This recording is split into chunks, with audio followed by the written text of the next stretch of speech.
umaalingasaw na sa ilang bahagi ng Maynila ang mga basurang ilang araw nang hindi nakakakot.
Daming basura.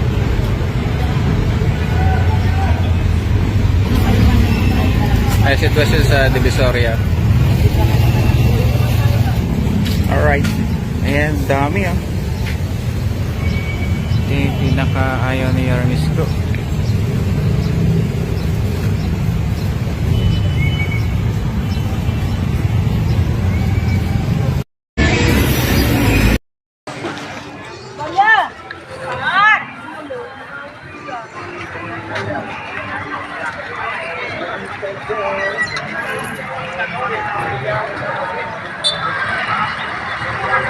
Aho. Sa motor, ceramic,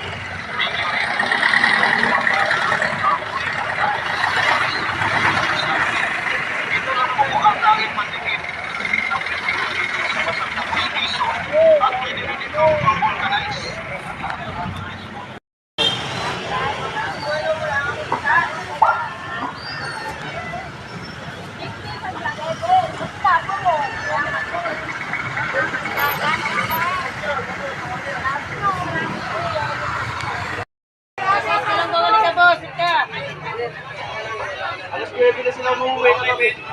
Lumentrit, palengke.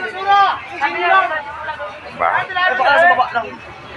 Ba't si Lenny nagtitinda sa...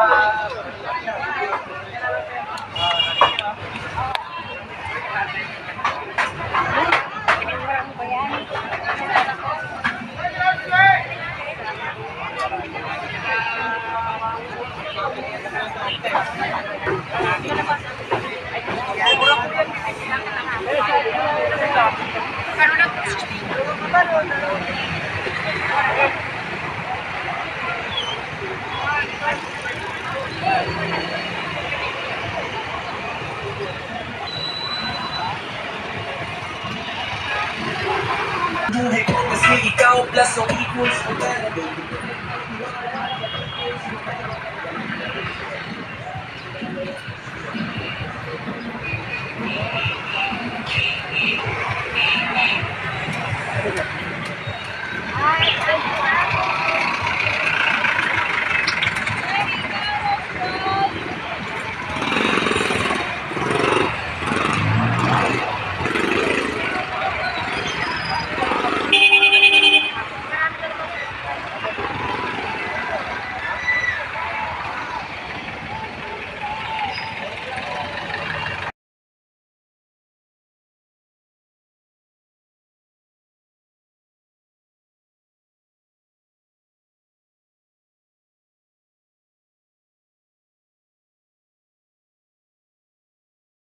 Graduation ko na ba?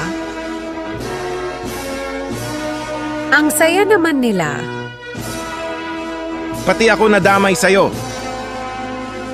Sa wakas, Bakit ako lang? Wala ka naman kasi ginawa.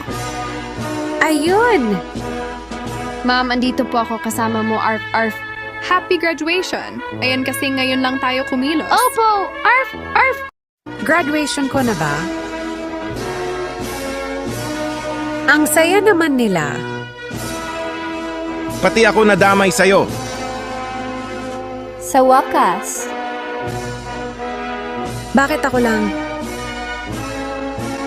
Wala ka naman kasi ginawa. Ayun! Ma'am, andito po ako kasama mo, Arf, Arf. Happy graduation! Ayan kasi ngayon lang tayo kumilos. Opo! 300 ay nasa 50 na lang daw ang tao nila. At sa halip na araw-araw ay kada 2 araw na lang daw sila nakakapaghakot. Kasi yung bagong kontraktor ho, nag-hiring ho sila eh. Tapos ang ginawa ho nila, hindi na ho nila pinapapasok doon sa amin dahil nagsiseminar na sila. So kami ho yung naipit. Hindi ho namin iniiwan yan ha. Yung hindi ho nakakutan, humingi naman ho ako ng paumanhin sa iba at hindi ko gusto yung mga nangyari sa amin. Sumulat na rin daw sila kay Mayor Honey Lacuna na hanggang June 30 na lang ang kanilang serbisyo. Sinusubukan pa naming kunan ng pahayag ang Fileco. Dahil dito, sinabi ni Esmero na iniimbestigahan na ang performance ng mga contractor at posibleng bawasan ng kanilang bayad batay sa dami ng basura na hindi nakolekta.